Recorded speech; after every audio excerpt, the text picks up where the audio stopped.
Hi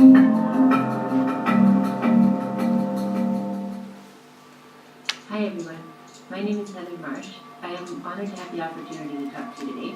This won't be much of an interactive conversation with me here and you there. Unless you want to find me online and leave comments on anything I'm saying, you can find me as Heather Marsh or Georgie BC on Twitter or wherever you like, and we can talk further if you have any feedback. If we are not to continue to be carried along by the vision of the G8 leaders, we need to define a vision of our own. Today I want to talk about the type of economy we live with and the impact it has on our societies. Society is a continuum of dependencies. Each of us is dependent at the beginning of our lives, and again in old age, and probably many times in between. In today's economic structure, society with its dependencies and relationships has been converted to a completely monetized system of dissociation. For the first time in human history, people have been effectively dissociated from each other, and we are living in a state of no society. Everything we require, all of our most basic needs have been removed from our control and placed in separate, isolated systems. Anything you can think of that includes food, housing, healthcare, education, life's work, sometimes even family, anything, intangible or tangible, these essential resources are separated from the people and held in a space not accessible to them. If the resource is healthcare, members of the public are not able to review the work of the health professionals. They do not have access to the pharmaceutical studies. They cannot choose the remedy they wish. They cannot assist others. All the resources are funneled through a leech. So I'm talking to a UK audience. You probably all know what a leech is. A leech is a parasite that attaches itself to a host and drains the host with contributing nothing. Our leeches are the financial institutions, the old-style media and PR institutions that dole out information to us, regulatory bodies, training and licensing institutions, distributors of goods and services, insurance agencies, all other bodies set up to regulate the flow of resources to the people. None of these leeches contribute to society. They control access to resources. In the food system, duty, trade restrictions, and trade treaties control access to food. You cannot contact a rice farmer and arrange a shipment to your village in England without including the leeches. You're prevented from having that level of human connection. Even locally, government regulatory bodies control both production and distribution, even requiring chlorine bleach to be poured over food and dumpsters to ensure that nothing escapes their control. In the education system, the universities control who can learn, they control what they learn, and they produce a credential that allows a person to perform work. The freedom to learn and the power of pure promotion is removed to an outside regulatory body for almost every profession. In science and art, intellectual property laws prevent collaboration, study, and use of prior work. They encourage secrecy and information hoarding, so your thoughts are also under the control of this leech. Even sports and entertainment, the games of society in our leisure time, are strictly controlled by bylaws and insurance and are largely replaced by professional organizations with access funneled through leeches. Every conceivable resource has had access removed from the society and placed in control of leeches. This system of dissociation is so entrenched in society that it is very seldom questioned. Money for health care is equated to money for insurance, even though insurance companies do not provide health care. Banks need to be propped up to provide housing, even though banks do not provide housing. The almighty economy must be saved even at the cost of untold lives or life on Earth itself, but we can't eat the economy. Education and information are controlled, not produced, by the existing institutions. Both could and should be provided by transparency and open access. Distributors could be replaced by farm data importing with every trade between the consumer and the producer.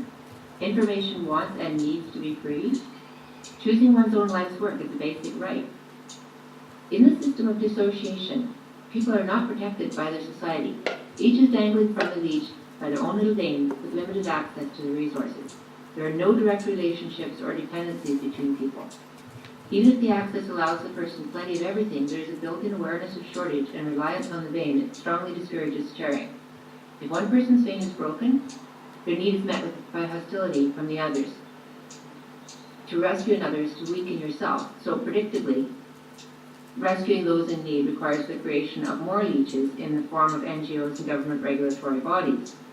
All the NGOs and regulatory bodies do is distribute and control the generosity from the rest of society. But people are conditioned to believe that the NGOs actually provide the support. This allows society as a whole to not spend any time considering those who their society fails. When a person has had their access to the leech for some reason broken, they are referred to themselves as leeches. The taxpayer was invented to assert moral control over other members of society, such as children, anyone in crisis, anyone who dares to work outside the corporate-approved role.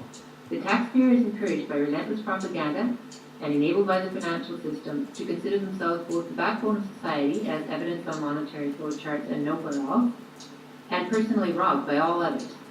When people look for the obvious problems in the systems of dissociation, they are always pointed to those not acting as a taxpayer. Seldom do society look past the propaganda to the real leeches. When people complain that workers in Bangladesh are working in inhumane conditions and their lives are in danger, they're told they should pay more for their clothes. No one thinks to ask why the money that is paid for clothes is not going directly into the pockets of those sewing them. Surely in these days there's no need for Walmart to choose their clothes for us. The current financial system functions as a means to tie the work that is done for corporations to basic essentials such as food and housing in an entirely artificial relationship. Despite an abundance of basic essentials, individuals or entire countries can be deprived of them based on the laborer rights they are provided to corporations. By providing a complete disconnect between work required to produce basic essentials and ownership or access to them, the system also ensures gross overabundance of resources to those who do no work of value at all. The financial system enables inequitable distribution of resources. Wages are commonly described as a motivator to work. We are told no one would work if they were not paid. This is belied by the amount of people raising their children, cleaning their homes, tending their gardens, volunteering for fire departments, and writing open source software. And it is belied by cultures in many fancy places which survive happily without a financial system. Women in all cultures are expected to do very difficult, time-consuming, laborious, and high-risk unpaid work to give birth and raise children. And in many cultures, they remain an almost entirely unpaid foundation of slave labor that the rest of the economy is built upon. Last September, an article appeared in a Canadian newspaper, The Star. It told the story of a very young woman in Uganda raising 6 children, all the product of rape, after being abducted at 13 to become a child soldier. The photojournalist writing the story gave her a camera and sold the photos she took with it. When he gave her the money, he said, "This isn't a handout. This is money you've earned."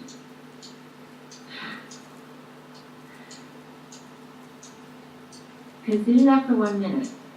Raising 6 children that she did not ask for, while still a teenager herself, being pregnant or recovering for 6 years, breastfeeding all of these children for however many years, providing food, shelter, clothing, safety, medical, educational, and other care, all 24 hours a day, 7 days a week,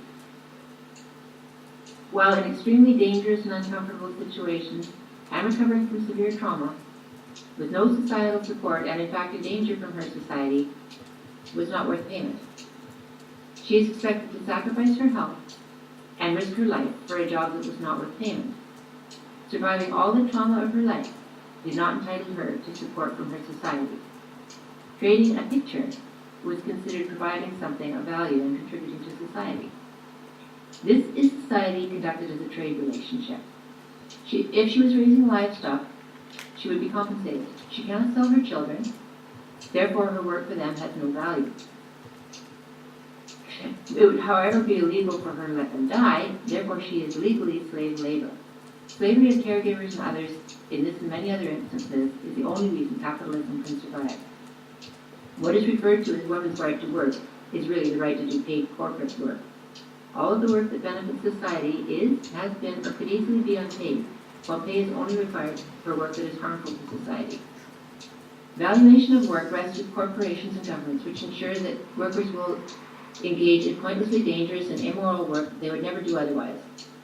People are paid to kill people. People are not paid to give birth to people.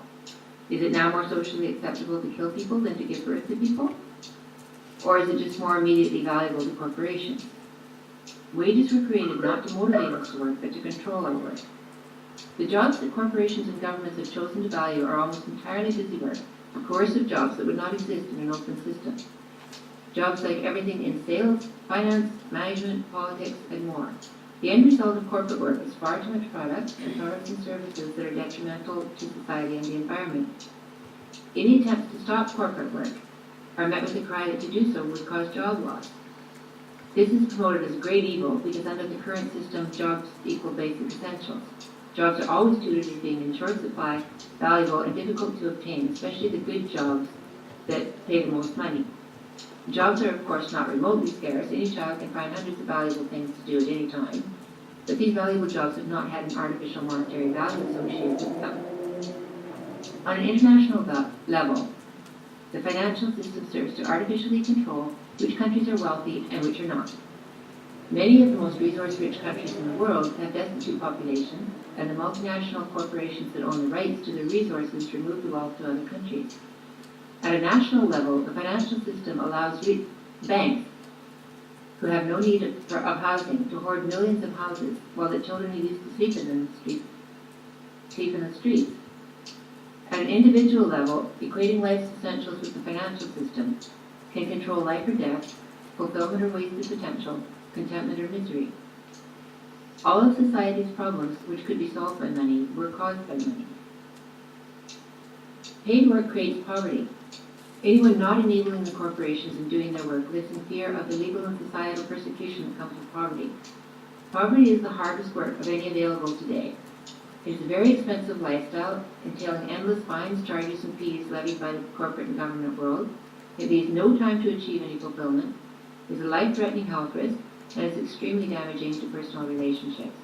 It is naturally almost universally dreaded. Poverty is also regarded as a moral failure. The very word unemployed states idleness, although anyone who's been poor knows how much work is involved. Wealth is used synonymously with success and achievement. Paid work artificially values one job above the other, and subsequently the person doing that job above another, regardless of individual preference. While manual work might be considered more enjoyable than executive work by most people since it provides exercise, social interaction, and purpose, the assigned values teach us to value pointless executive work instead. Paid work occupies all of our time, and when we're outside the financial system, poverty is a full-time job.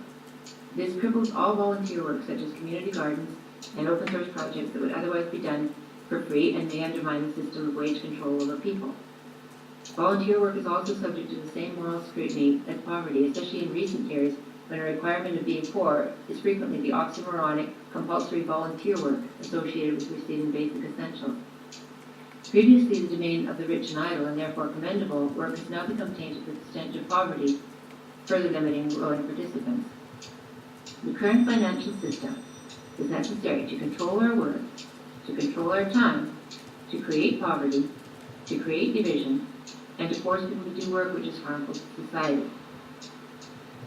If there is any financial system, there will be coercion outside the benefit of society. If there is demand for a house and someone is paid to build a house, that person will be elevated above someone helping the mentally ill or gardening.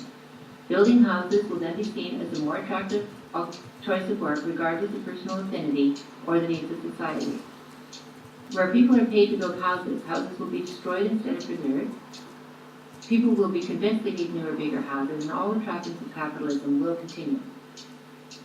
A moneyless system is unlikely to appear anytime soon in its pure form, but it could exist to cover at least basic essentials, or an expiring currency could be distributed as a guaranteed periodic income which would cover basic essentials.